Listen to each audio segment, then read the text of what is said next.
नमस्कार, news room में आप सभी का स्वागत है। महाराष्ट्र की राजनीति में बदल रहे घटनाक्रमों के बीच अब पाकिस्तान की भी एंट्री हो गई है। इसी के साथ ही उद्धव ठाकरे वाली शिवसेना ने ऐलान कर दिया है कि एकनाथ शिंदे सरकार का डेथ वारंट जारी हो गया है और यह सरकार 15 दिनों में गिर जाएगी। दूसरी ओर शरद पवार अपनी पार्टी को किसी भी टूट से बचाने के लिए पूरी तरह सक्रिय हैं और उन्होंने एनसीपी को तोड़ने का प्रयास करने वालों के खिलाफ सख्त कार्रवाई की चेतावनी भी दे डाली है। जहां तक शिवसेना के प्रतिद्वंदी गुटों में जारी विवाद की बात है तो आपको बता दें कि एकनाथ शिंदे की ओर से सरकार, पार्टी और चुनाव चिन्ह छीन लिए जाने के बाद से उद्धव ठाकरे उन पर लगातार हमलावर हैं।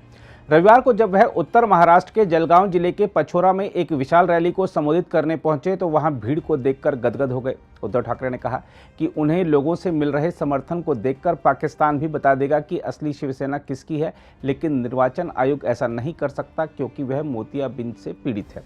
हालांकि उनके इस बयान पर पलटवार करते हुए मुख्यमंत्री एकनाथ शिंदे ने कहा है कि शिवसेना किसकी है यह तय करने के लिए पाकिस्तान के प्रमाण पत्र की जरूरत पड़ना दुर्भाग्यपूर्ण है। उद्धव ठाकरे ने रैली को संबोधित करते हुए यह भी कहा कि उनकी पार्टी और समर्थक यह सुनिश्चित करेंगे कि गद्दारों का राजनीतिक रूप से सफाया हो जाए। विशाल रैली को संबोधित करते हुए उद्धव ने जनसभा में इतनी बड़ी संख्या में आने के लिए अपने समर्थकों का आभार जताया। उन्होंने कहा कि बागी गुट के हाथों पार्टी का नाम और चुनाव चिन्ह गंवाने के बाद उनके पास समर्थकों को देने के लिए कुछ भी नहीं था, लेकिन फिर भी बड़ी संख्या में लोग आए। पूर्व मुख्यमंत्री ठाकरे ने कहा, यहां मौजूद लोगों की संख्या को देखते हुए पाकिस्तान भी जान जाएगा कि कौन असली शिवसेना है, लेकिन निर्वाचन आयोग नहीं, क्योंकि वह मोतियाबिंद से पीड़ित है। उद्धव ठाकरे ने बगावत को लेकर अपने समर्थकों से मतदान के जरिए मुख्यमंत्री शिंदे और उनके 40 समर्थक विधायकों के खिलाफ गुस्सा जाहिर करने का आह्वान किया ताकि यह सुनिश्चित हो सके कि वे राजनीतिक रूप से समाप्त हो जाएं। उद्धव ठाकरे ने कहा कि पार्टी का वज्रमुठ यानी लोहे की मुट्ठी एमवीए गठबंधन का एक बहुत महत्वपूर्ण हिस्सा है। उन्होंने शिंदे के नेतृत्व वाली शिवसेना और बीजेपी को राज्य में चुनाव कराने की चुनौती दी।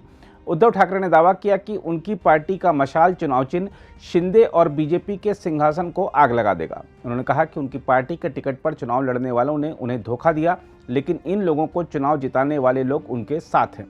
दूसरी ओर महाराष्ट्र के मुख्यमंत्री एकनाथ शिंदे ने उद्धव ठाकरे पर निशाना साधते हुए कहा है कि यह दुर्भाग्यपूर्ण है कि असली शिवसेना किसकी है यह तय करने के लिए पाकिस्तान के प्रमाण पत्र की जरूरत पड़ रही है। ठाणे में आयोजित एक कार्यक्रम में उद्धव की टिप्पणी की ओर इशारा करते हुए शिंदे ने कहा, जलगांव में किसी ने कहा कि पाकिस्तान को भी पता चल जाएगा कि असली शिवसेना किसकी है। यह दुर्भाग्यपूर्ण और दुखद है कि शिवसेना किसकी है यह तय करने के लिए उनको पाकिस्तान के प्रमाण पत्र की जरूरत है। इस बीच शिवसेना उद्धव बालासाहब ठाकरे के नेता संजय राउत ने दावा किया है कि एकनाथ शिंदे की अगुवाई वाली महाराष्ट्र सरकार का डेथ वारंट जारी हो गया है और यह अगले 15 से 20 दिन में गिर जाएगी। हालांकि सत्तारूढ़ शिवसेना जो कि शिंदे के नेतृत्व वाली है, उन्होंने राउत को फर्जी ज्योतिषी करार दिया है और कहा है कि उद्धव ठाकरे के नेतृत्व वाली शिवसेना में ऐसे कई नेता हैं जो इस तरह की भविष्यवाणियां करते हैं। संजय राउत ने जलगांव में पत्रकारों से कहा कि उनकी पार्टी अदालत के आदेश का इंतजार कर रही है और उम्मीद कर रही है कि न्याय किया जाएगा। हम आपको बता दें कि राज्यसभा सदस्य संजय राउत उच्चतम न्यायालय में लंबित उन याचिकाओं का जिक्र कर रहे थे जिनमें से एक में शिवसेना शिंदे धड़े के 16 विधायकों को अयोग्य ठहराने का अनुरोध किया गया है, जिन्होंने उद्धव के नेतृत्व के खिलाफ बगावत की थी। वहीं पुणे में महाराष्ट्र के शिक्षा मंत्री और शिंदे के नेतृत्व वाली शिवसेना के सदस्य दीपक केसरकर ने संजय राउत को फर्जी ज्योतिषी करार दिया। दूसरी ओर राष्ट्रवादी कांग्रेस पार्टी के प्रमुख शरद पवार ने कहा है कि अगर कोई एनसीपी को तोड़ने की कोशिश की साजिश रच रहा है तो पार्टी को कड़ी कार्रवाई करनी होगी। एनसीपी प्रमुख की यह टिप्पणी उनके भतीजे अजित पवार के अगले राजनीतिक कदम को लेकर जारी अटकलों के बीच आई है। ऐसी चर्चाएं हैं कि अजित पवार महाराष्ट्र में सत्तारूढ़ बीजेपी से नजदीकियां बढ़ा रहे हैं। अजित पवार ने शुक्रवार को कहा था कि वह 100% महाराष्ट्र का मुख्यमंत्री बनना चाहेंगे और एनसीपी 2024 के विधानसभा चुनाव का इंतजार करने के बजाय अभी भी मुख्यमंत्री पद पर दावा जता सकती है। शरद पवार ने कहा, अगर कल कोई पार्टी को तोड़ने की कोशिश कर रहा है तो यह उनकी अपनी रणनीति है। यदि हमें एक रुख अपनाना है तो हमें कड़ा रुख अपनाना होगा।